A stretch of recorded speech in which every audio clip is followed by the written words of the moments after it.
Hola amigos, ¿cómo les va? Bienvenidos al canal de Charlie Pereira, el senador.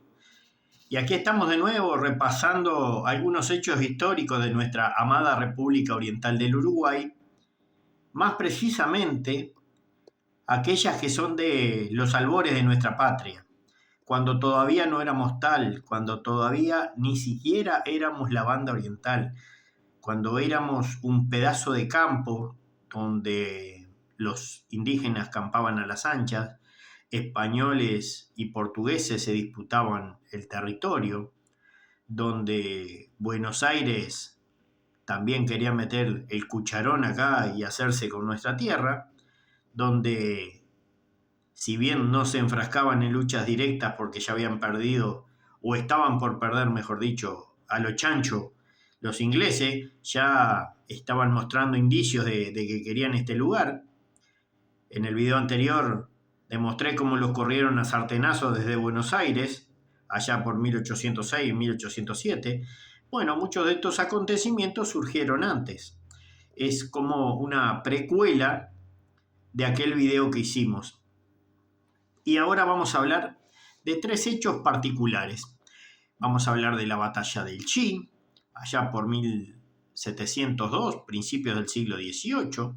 Vamos a hablar de la guerra guarantina o guaranítica, mejor dicho, desde 1754 y 1756, hecho que aconteció antes del nacimiento del prócer de los orientales, José Gervasio Artigas, y lo que se llamó las expediciones punitivas a cargo de un capitán Jorge Pacheco, que es muy poco nombrado en la historia,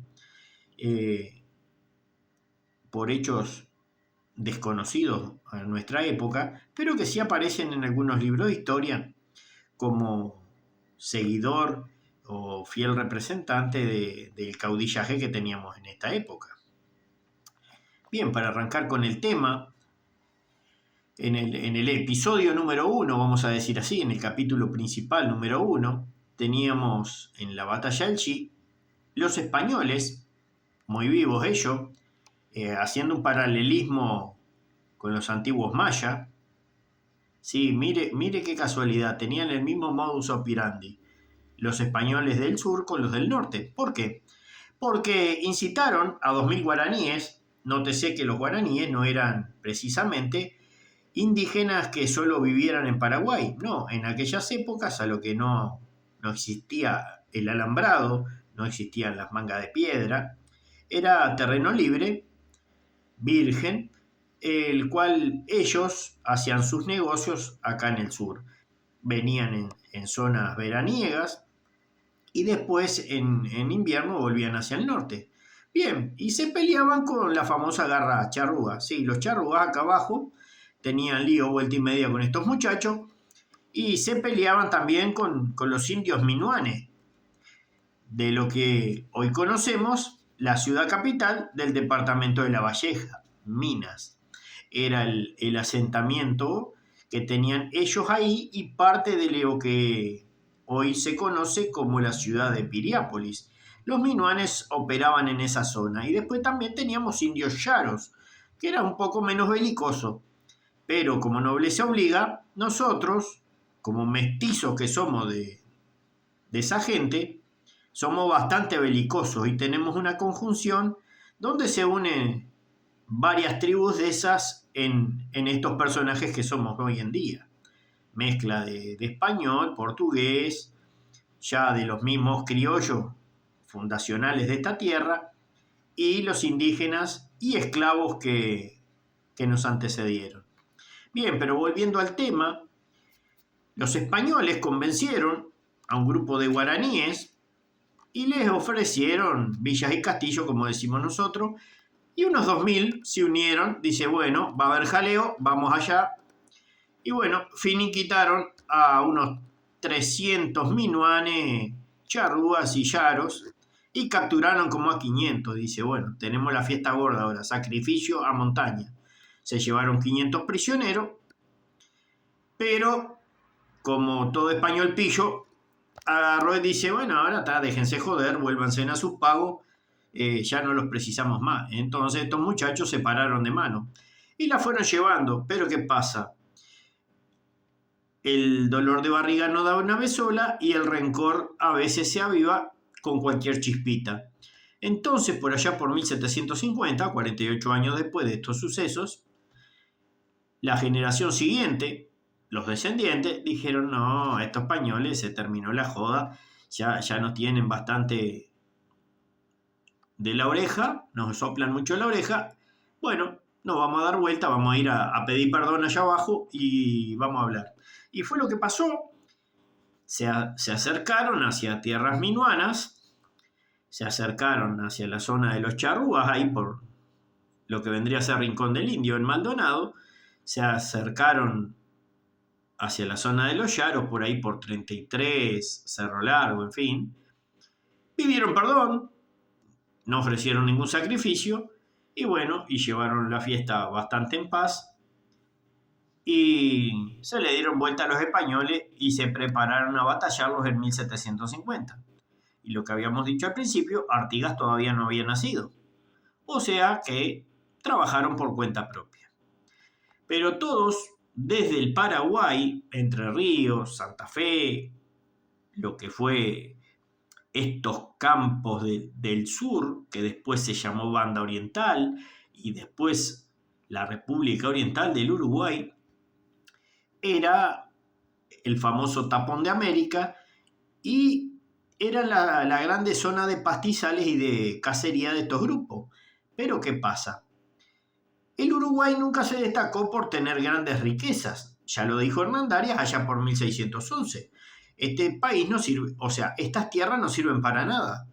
Pero ¿qué pasa? Acá se traía ganado, se usaba el cuero y era un negocio redondo para todos. ¿Por qué? Porque los indios usaban la carne y no tenían que salir a cazar. Entonces, estos ganados traídos desde la madre patria, ya lo dije en el video anterior, todavía no conformado como un reino en sí mismo, no como el país entero de España que hoy conocemos, pero sí como un gran imperio ya unificado, lo que sucedió es que los indios se beneficiaban. Mientras los gauchos iban, mataban y se llevaban los cueros, la carne se la llevaban los indios, y todos felices y contentos y con la fiesta en paz. Pero, por lo que parece, los españoles no tenían intenciones y querían llevarse todo. Pero ¿qué nos definía como un lugar excelente? Era el agua dulce del interior y el puerto natural de Montevideo, que hasta el día de hoy hay grandes problemas desde aquella época. Por otro lado, todos querían mantener la fiesta territorial porque nosotros no fuimos una colonia, fuimos parte de un imperio. Y como parte del imperio, teníamos nuestros gobernadores que muchas veces no se comportaban bien. Y entonces, indios belicosos terminaban dándose vuelta. Después, pasando al segundo tema, la Compañía de Jesús. Sí, en las guerras guaraníticas. Bien, la Compañía de Jesús, en lo que vendrían a ser las misiones orientales, ellos vinieron por el occidente, o sea, cruzaron por el lado de Buenos Aires, subiendo por el Paraná, arreglando la iglesia con el virreinato, nuestro virrey se encontraba en Buenos Aires, cruzaron hacia lo que eran las misiones. Y allí fundaron lo que se conoció como los 7 pueblos misioneros o los 7 pueblos de las misiones. Por ejemplo, San Francisco de Borja, Santo Ángel Guardián de las Misiones, San Luis Gonzaga, San Lorenzo Mártir, San Miguel de las Misiones y San Juan Bautista. San Nicolás, el otro, perdón. Entonces ahí tenemos en lo que vendría a ser la punta entre lo que hoy se conoce como Cuaraí, esa zona ahí, y una parte hacia Santa María, en el interior de Río Grande del Sur. Toda esa zona era parte de la Banda Oriental. Cabe recordar que después Artigas quiso anexar incluso una parte de Santa Fe, de las Misiones Argentinas y de Entre Ríos para formar lo que era la Liga Federal, ¿se acuerdan? Íbamos a ser como un super país ahí, lo cual no se dio. Bien, en la Compañía de Jesús y estos pueblos misioneros, usted al día de hoy, si usted concurre a Santa María, que está en el centro de Río Grande del Sur, usted en el principal museo de allí, usted podrá ver los mapas de la época y ver dónde estaban ubicadas precisamente todas estas misiones. Porque nosotros compartimos hasta el año 1835 la misma historia con el pueblo gaullo, hasta las guerras farroupilhas. Bien, dicho esto, estos curas, estos jesuitas, tenían un enemigo acérrimo, y no eran los militares. Eran grupos paramilitares de la época, gente con conocimiento de armas, que se habían transformado en tipo crimen organizado, si lo traemos a hoy en día, llamados los bandeirantes. ¿Quiénes eran estos bandeirantes? Eran grupos paramilitares, los famosos bandeiras, que en el Tratado de 1750, el Tratado de Madrid famoso, los guaraníes se rebelaron, los pasaron a manos de los portugueses, porque Portugal y España arreglaban del otro lado y acá era tierra de nadie y se pelearon. Entonces ellos decían que querían seguir con los castellanos y no con los lusos. ¿Qué fue lo que pasó? Y aunque a usted le parezca mentira, del otro lado se guerreaban, pero acá se unieron y le dieron la salsa a los guaraníes. Entonces, juntos reprimieron la revuelta. ¿Qué pasó? En la famosa, en Europa, en la Guerra de los Naranjos, que se llamó, se le da vía libre a la provincia cisplatina. ¿Por qué? Porque había un señor chiquito, ya medio llegando a 1790, sabemos lo que ocurrió allá un 14 de julio de 1789, ¿sí? ¿Se acuerda? La Revolución Francesa, que lo pasaron por la guillotina a un rey, ¿sí? A Luisito lo pasaron, y a María Antonieta, previo a hacerle cosas bastante aberrantes, también la pasaron a bodega. Eso sí, a Luisito creo que fue en enero y a la muchacha por octubre. Usted saque cuenta que puede haber pasado. Pero bueno, volviendo a este lado del charco, los franceses, mientras atacaban a Europa, se iban haciendo de más territorio. Teníamos al enano chiquito que tenía problemas de acidez porque se metía la mano en el saco para frotarse la panza, ¿se acuerdan? El muchacho, el Napoleón I, el señor emperador francés. Bien, este muchacho se estaba quedando con Europa, le pegó una sacudida bárbara a España, se quedó con España, y antes que Portugal cayera dijeron, yo me dejo el pozo de acá, no me ve ni el pelo. Casó el rey las cosas que tenía, las cargó en varios barcos, las metió la corte, las concubinas, el marido de la concubina, el novio, el amante, todo, pimba, todo para Uruguay, para el lado de Uruguay acá, para el lado de la provincia cisplatina, desembarcan en Brasil. Entonces Brasil pasa a tener una monarquía. Esta zona del mundo pasa a tener un rey, entonces se hace más fuerte, y como ya le estaban pegando una sacudida bárbara a España, no tenía el control ya de su parte de su imperio. Entonces la corte portuguesa tenía más fuerza de este lado, España iba cayendo, tenía solamente una regencia que se había mantenido fuerte, que era en Cádiz, a lo que no nos dieron el terreno y se nos quedaron con todo. Y eso fue parte de la guerra guaranítica. Por eso es que se pusieron de acuerdo, le pegaron un salsazo a estos indios y marcharon. Bueno, el tercer punto, las expediciones punitivas, pasó por ejemplo en el combate del Paso del Cuello, combate poco conocido, llevado durante las invasiones portuguesas, el 19 de marzo de 1817, ya estábamos en el siglo XIX. Y mire qué cosa rara, y tenemos otro paralelismo más. ¿Se acuerdan que yo les conté del primer paralelismo en la batalla del Chi? Cuando los españoles habían incitado a los indios guaraníes, ¿correcto? Al principio del vídeo. Bueno, acá en este tercer capítulo, en el tercer tramo, también le quiero decir que existe otro paralelismo con la antigüedad europea. ¿Y de qué estoy hablando?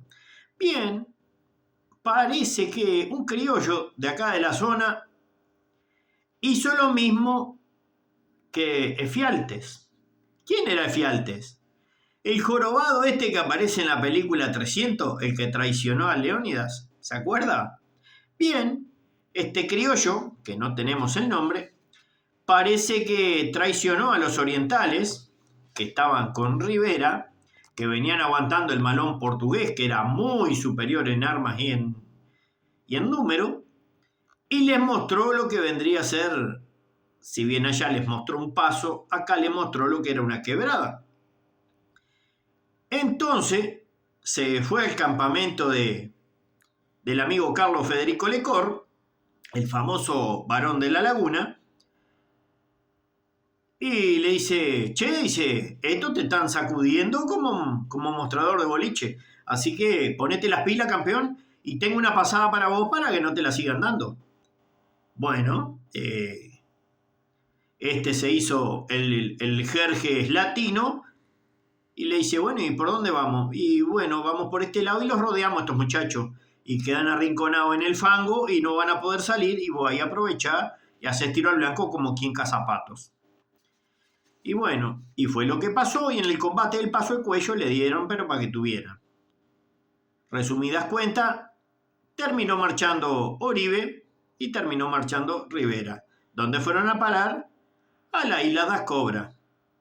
Después, por todos conocidos que Artigas, como gran solidario, le mandó a estos traidores, le mandó plata para que los liberaran y aparecieron con el grado de brigadier general dado por Buenos Aires y reafirmado por el imperio ya brasileño, porque tenían grandes dones de mando y los pusieron a cargo de unos 2000 soldados portugueses, o mejor dicho, brasileños en la época, pero eso es parte de otra historia.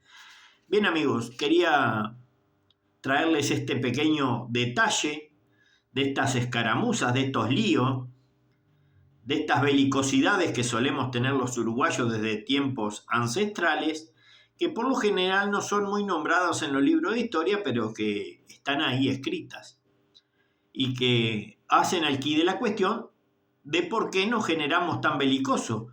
Y la garra charrúa a veces no viene solo del fútbol, sino vienen de los relajos que metíamos nosotros que somos descendientes de todo un poco. Porque somos una mezcolanza que no tiene nombre, que somos lo que somos y estamos como estamos. Amigos, ha sido un placer darle like, suscribirse y apretar el botón de la campanita para más notificaciones. Un abrazo.